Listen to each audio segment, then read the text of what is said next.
For the Climate Discussion Nexus, I'm John Robson, with the latest readout video from our free Wednesday Wake Up email newsletter, to which you should subscribe, and a friendly wave to Slovakia, number 48 on our dynamite list of top views by country. And speaking of dynamite, you might legitimately be skeptical of a social media post saying Germany, which is further up on our list of views but arguably not high enough, just blew up its most modern coal-fired plant, which cost 3 billion euros and produced enough energy for a whole city. As Ezra Levant of Rebel News claimed, quote, "They demolished it because Greta said so. Putin and Xi are laughing," end quote. Now hang on. We know the Energiewende has been a disaster, but surely not that bad.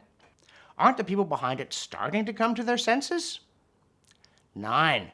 Because the story is real, and newspapers from India to Russia are chortling at the way Murberg actually, truly blowed up real bad.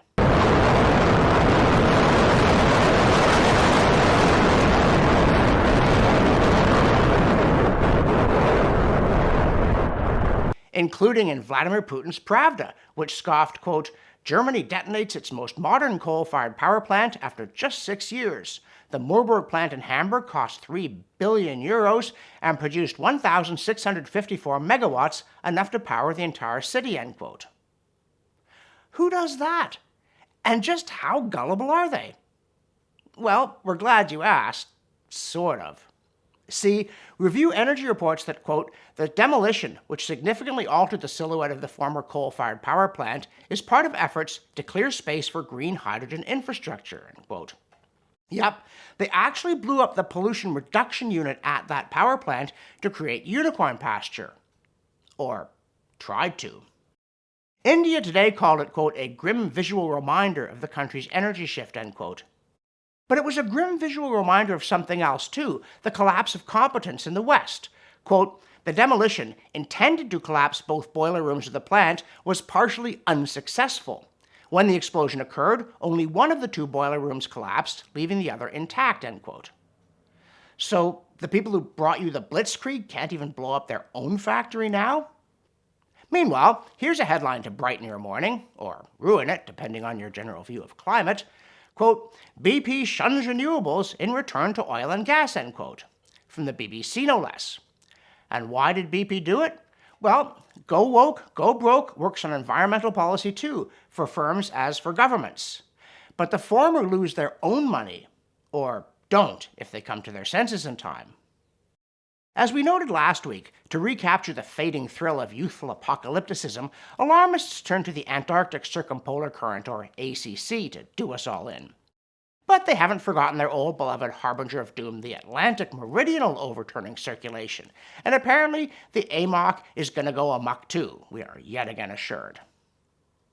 Also, if winter's going to end, for good or even just once, can we please stop with headlines like "major snowstorm stretching from Alberta to Quebec," or "hundreds of thousands in Ontario still without power on 3rd day of spring storm"? A spring storm here meaning one with lots of snow and ice, so really kind of a winter storm. Or, quote, "UK cold weather, 10-day freeze hits Britain as Arctic winds put nation in path of collapsing polar vortex," end quote. Or heat maps emailed, quote, "Ice storms left more than 900,000 customers without power across Michigan, Wisconsin, and Indiana," end quote, while hail threatens to lash 24 states. Oh, and here in Ottawa, we just set the all-time record, a phrase here meaning since 1872, for consecutive March days with at least 10 centimeters of snowfall, though since it was only 2 days, it means we shared it with 5 other years, going back to 1876. On the plus side, kids here still know what snow is, just not what these flowers, birds, and grass that old people keep mentioning might be.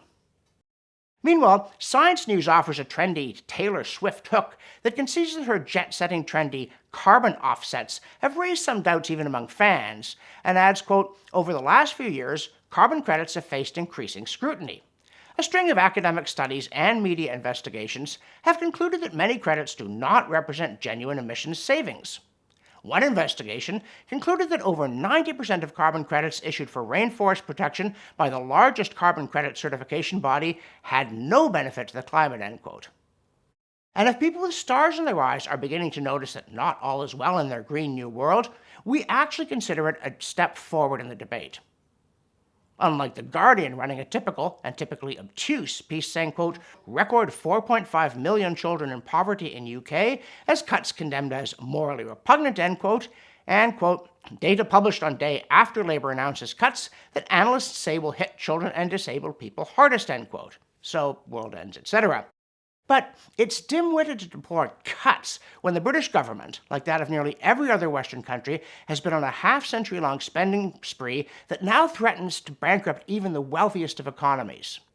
And to have campaigned relentlessly for 2 decades to make energy unaffordable, and with it everything made with energy, and without it was not anything made that was made, as that publication has, and then turn around and say, oh, life is hard for the poor and we need more of what made it hard, that's so blockheaded it qualifies as cruel. And to leave energy costs out of the piece, as they did, borders on dishonest. And now, on a lighter note, in a memorable scene in The Hitchhiker's Guide to the Galaxy, Marvin the paranoid android is offered a whole new life full of excitement, adventure, and really wild things and groans, oh, not another one. But yes, a whole new generation of climate models is apparently upon us with excitement, adventure, and really deadly things. For instance, quote, the latest climate models indicate that moderate emissions can also increase global temperature, rising by even 7 degrees Celsius, end quote. As Marvin says, sounds awful. The pseudoscience we mean, not the blazing earth. And by pseudoscience, we definitely include the bit about mistaking model projections for sober reality, as in, quote, the world of climate science is buzzing with excitement and curiosity as NOAA unveils its new climate models. These models have revealed some surprising trends that have caught the attention of weather enthusiasts and scientists alike, end quote. Yes, but not trends in actual real-world events, just in sci-fi that isn't even witty.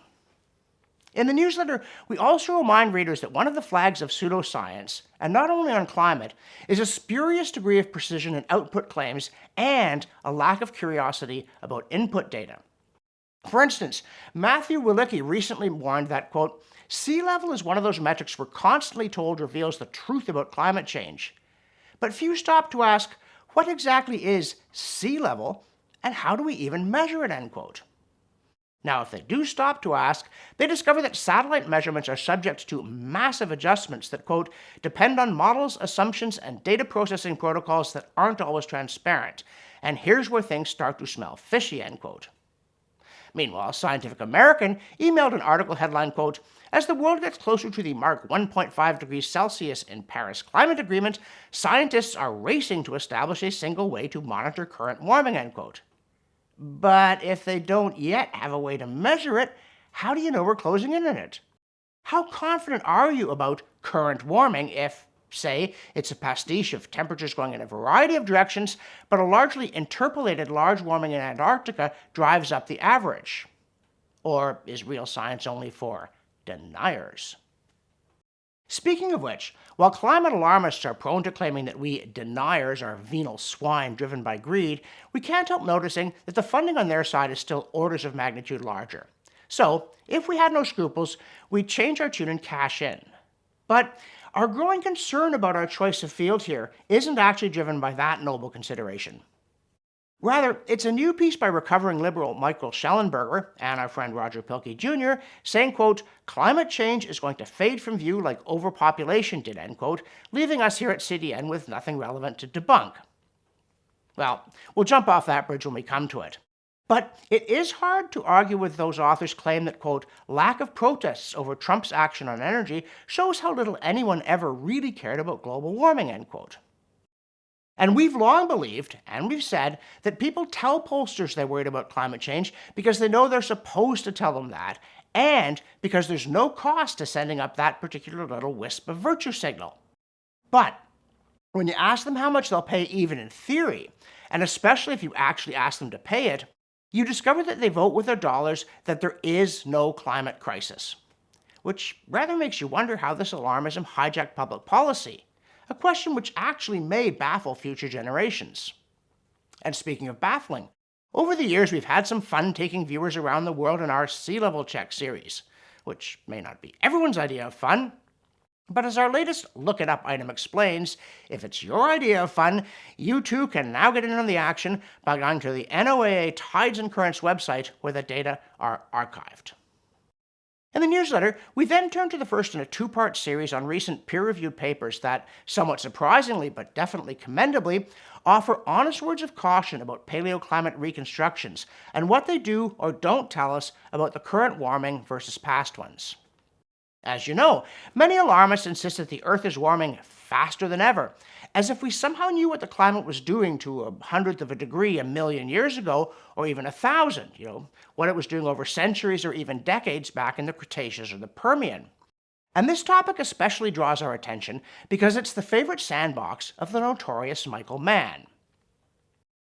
So the first of these papers, which was our topic this week, deals with the cherry-picking problem in paleo reconstructions and gives the IPCC a refreshingly direct and overdue rebuke over it. Titled, quote, "The IPCC's Reductive Common Era Temperature History," unquote, it appeared in Nature Communications, which is ordinarily a secure bastion of IPCC orthodoxy. And the 15 authors, headed by German climatologist Jan Esper, include some of the best-known names in the paleoclimate field, so they're hard to ignore. Even when they complain that in its 2001 IPCC report, nicknamed the TAR, or Third Assessment Report, the IPCC highlighted the Mann hockey stick even though other reconstructions were available. In its 2007 and 2013 reports, after enduring withering criticism, the IPCC did produce new paleoclimate charts showing many different reconstructions that revealed considerable disagreement and uncertainty, which suggests that they do have some conscience. But not enough, because the new paper notes that in 2021 the IPCC reverted to form by selecting only one reconstruction and ignoring all the others, not because their choice was clearly more rigorous, but because it was clearly more congenial. Here's the graph that the IPCC showed in 2021. It's called Pages 2K, and it represents temperatures going back 2,000 years, ending, of course, with man's blasted hockey stick blade.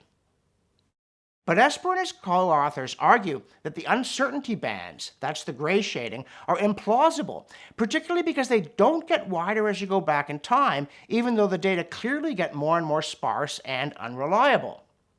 And worse, everything in it is based on a single study when there are actually thousands of potential reconstructions to choose from. Then the authors wobble, presenting a few reconstructions to show disagreement in the past, but all showing the modern era as the warmest yet, and ignoring the crucial problem here of stitching modern thermometer records tendentiously onto historical proxy records. But even so, it's another crack in the wall of orthodoxy, and it's welcome. Also welcome, if not surprising, is a CO2science.org archive finding that cucumbers also love carbon dioxide.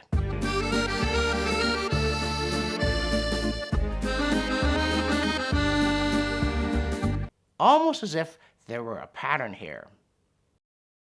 For the Climate Discussion Nexus, I'm John Robson, and I won't be blowing up my own stuff anytime soon.